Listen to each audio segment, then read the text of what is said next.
الحمدللہ کفا الصلاۃ والسلام علی سید الانبیاء وعلی آلہ واصحابہ اجمعین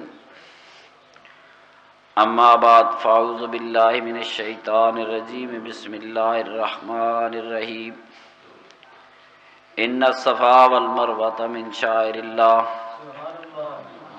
صدق اللہ مولانا العظیم وبلغنا رسولہ النبی الکریم ونحن علی ذلک من الشاہدین والشاکرین والمطمئنین الآمنین والحمد للہ رب العالمین ان اللہ وملائکتہ یصلون علی النبی یا ایہا الذین آمنوا صلوا علیہ وسلموا تسلیما الصلاۃ والسلام علیک یا سیدی یا رسول اللہ وسلم علیک وعلی آلک واصحابک یا حبیب اللہ الصلاۃ والسلام علیک یا سیدی یا رسول اللہ وسلم علیک وعلی آلک واصحابک یا حبیب اللہ۔ میرے انتہائی واجب الاحترام دوستو، بزرگوں، بھائیوں،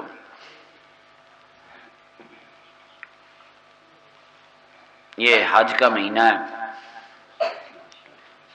حاجی مدینہ منورہ مکہ مکرمہ پہنچ چکے ہیں۔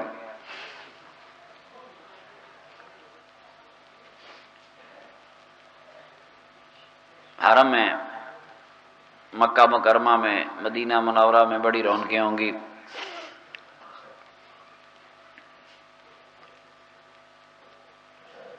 میرے نبی پاک سرور کائنات صلی اللہ علیہ وسلم نے فرمایا جس کا حج مقبول ہوتا ہے اس کی زندگی کے پچھلے گناہ معاف ہو جاتے ہیں۔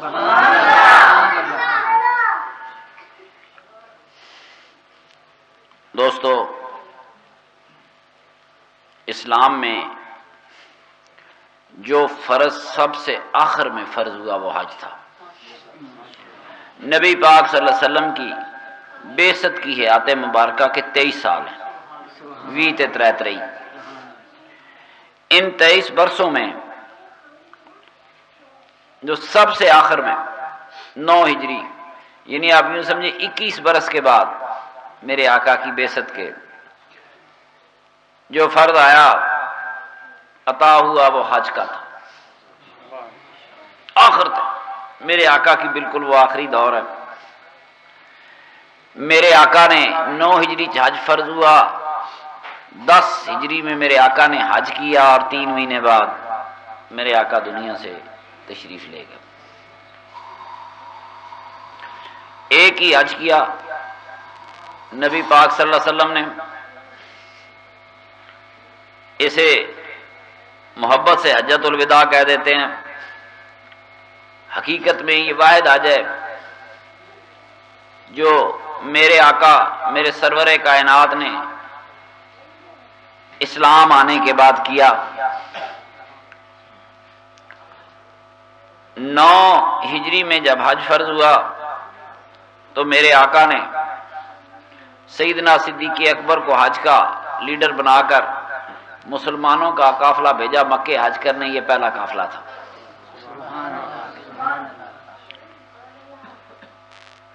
پھر حضرت علی کرم اللہ وجہ الکریم کو پیچھے بھیجا کہ جا کر اعلان کرو کہ اس سال کے بعد آئندہ سال کوئی کافر حج کرنے نہ آئے۔ کافروں پہ پابندی لگائی گئی کہ تم آئندہ حج کرنے نہیں آؤ گے، اگلے سال خدا کا رسول حج کرنے آئے۔ تو ایک بات تو ثابت ہو گئی کہ حضور نبی پاک صلی اللہ علیہ وسلم کی 23 برس میں سے 21 برس کی بعثت میں کافر بھی حج کرتے رہے، اور کوٹ سیٹھاں والے پریشان ہون گے، نالے کافر نالے حج۔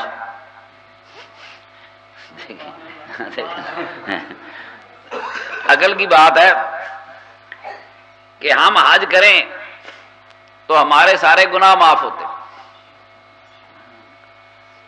اور وہ حج کرتے بھی رہے اور پھر کافر کہلائے۔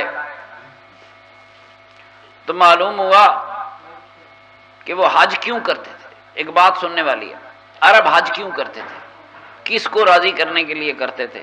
تو معلوم ہوا اسلام سے قبل عرب جو حج کرتے تھے وہ خدا کو راضی کرنے کے لیے کرتے تھے۔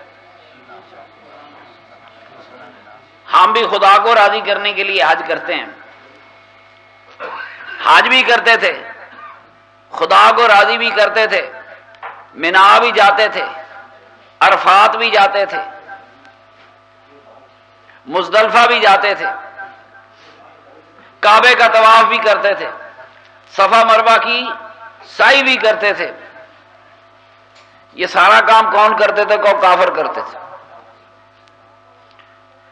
خدا کو وہ مانتے تھے، جڑا خدا کو مانے وہ کافر ہوتا ہے کہ مومن ہوتا ہے؟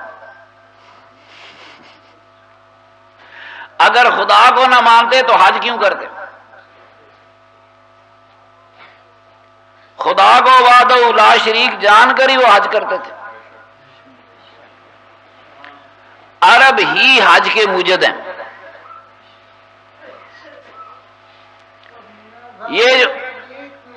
یہ جو مہینوں کے نام آئے ہیں، بس خیر ہے، یہ جو مہینوں کے نام آئے ہیں، ذی الحج ہے، محرم ہے، سفر ہے، یہ نام بھی اسلام سے پہلے عربوں کے ہیں۔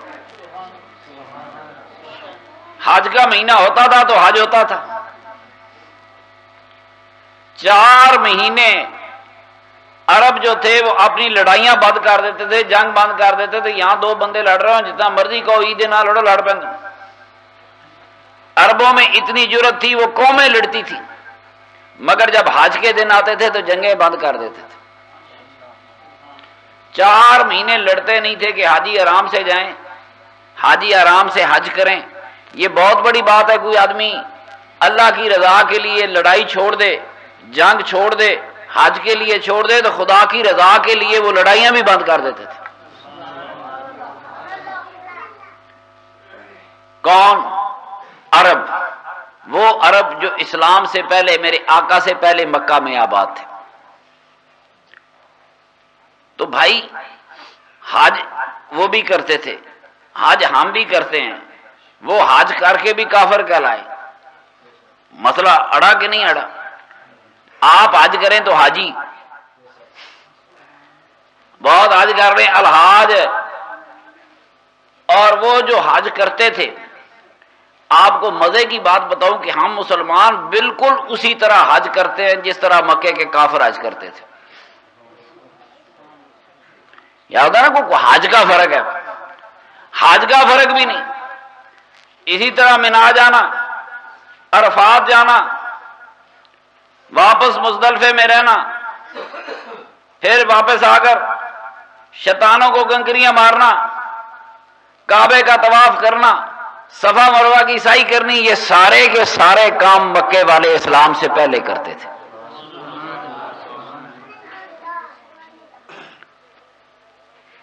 تو مجھے یہ بتایا جائے دوستو، یہ وہ عبادت ہے حج جو پورے کا پورا اسلام نے عربوں کی تہذیب سے لیا۔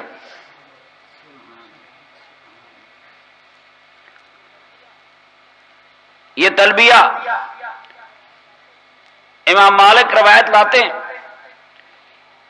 کہ کافر جب وہ احرام باندھتے تھے، تلبیہ کہتے تھے، تو وہ بھی کہتے تھے لبیک لا شریک لک لبیک، اے خدا تیرا کوئی شریک نہیں، ہم حاضر ہیں۔ اب بت کہانی بھی گئی، بت کہانی اپنی جگہ پہ، ایک بندے نے نعرہ لگا دیا اللہ تیرا کوئی شریک نہیں، تو آپ ان کو مشرک کہتے ہیں کہ نہیں کہتے؟ تو وہ کہتے ہیں اللہ تیرا کوئی شریک نہیں۔ وہ لوگ جو کعبے کے باہر کھڑے ہو کر نعرے لگاتے تھے لا شریک لک لبیک لبیک اللہم لبیک، یہ آج جو ہم تلبیہ کہتے ہیں یہ بھی وہی ہے جو ہم سے پہلے کافر کہا کرتے تھے۔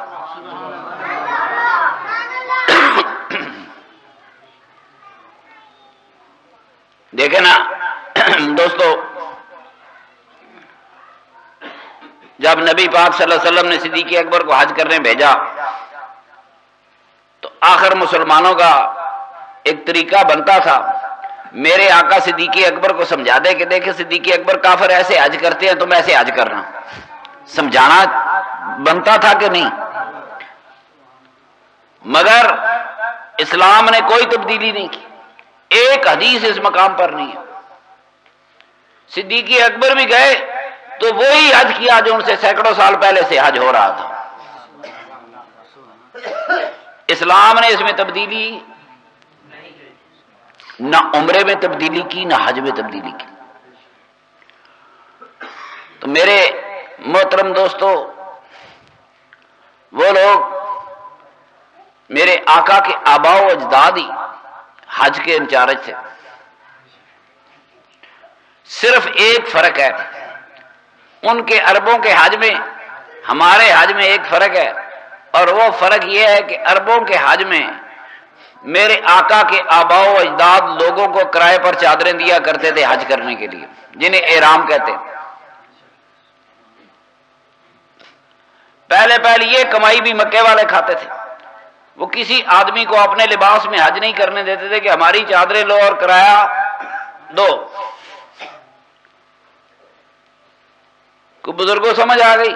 قدیم زمانے میں 1400 سال پہلے ہر سائز کا کپڑا تو تھا نہیں، تو لوگوں کو جب کپڑے حج کے لیے دیتے تھے تو کھلا کپڑا دیتے تھے، 2 چادریں ہر آدمی کو فٹ آ جاتی ہیں، پتلا ہو، باڑا ہو، لمبا ہو، جس کو بھی ہو چادریں تو فٹ آ جاتی ہیں۔ قمیض شلوار تو تھی نہیں اس زمانے میں، چونکہ وہ پتہ نہیں نہ جانے کتنی صدیوں سے یہ لوگ کرائے پہ احرام دیتے تھے۔ جب مسلمان آئے، مسلمانوں کا چونکہ مکے والوں سے تعلق اچھا نہیں تھا، آپس میں کشمکش ہو رہی تھی، اس لیے مسلمانوں نے اپنے احرام آپ باندھے۔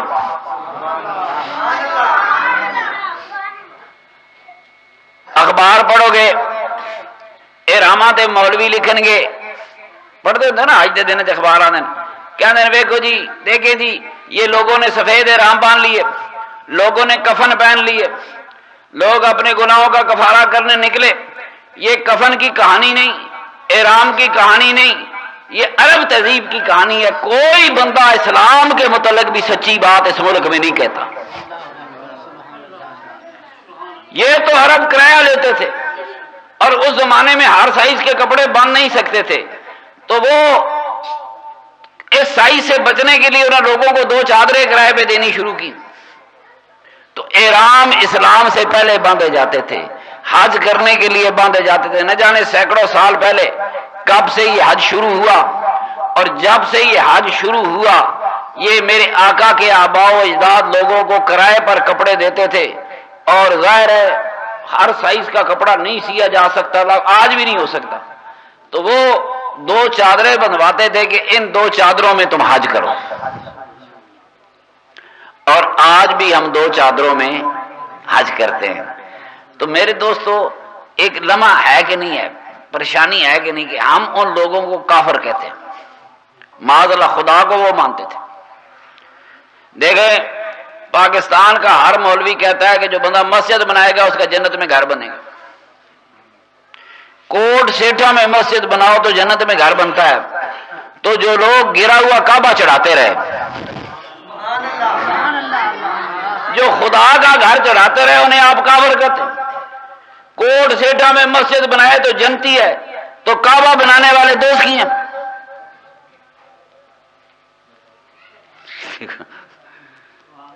اگر میرے آقا تو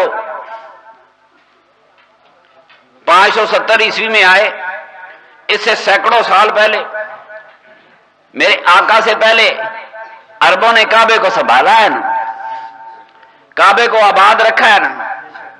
یہ کعبہ مکہ مکرمہ میں سب سے نشیبی جگہ پر ہے، نیچی جگہ پر ہے۔ یہ تو مولوی بتائیں گے کہ اللہ نے نیچی جگہ پہ پلاٹ کیوں لیا، تکڑا بندہ نیوی جگہ پلاٹ۔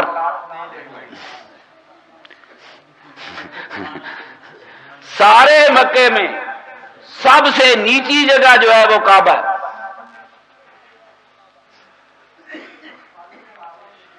مولوی ہی روشنی ڈالیں گے، بڑی دلیل ہے، منطقیں پڑھتے ہیں، علم الکلام پڑھتے ہیں کہ باتوں سے لوگوں کو راضی کریں، باتوں سے لوگوں کے پیٹ بھریں، باتوں سے مذہب کے لکونے نکالے۔ یہ پڑھایا جاتا ہے دینی مدرسوں میں۔ تو میرے دوستوں میں تو ایک بات پوچھتا ہوں،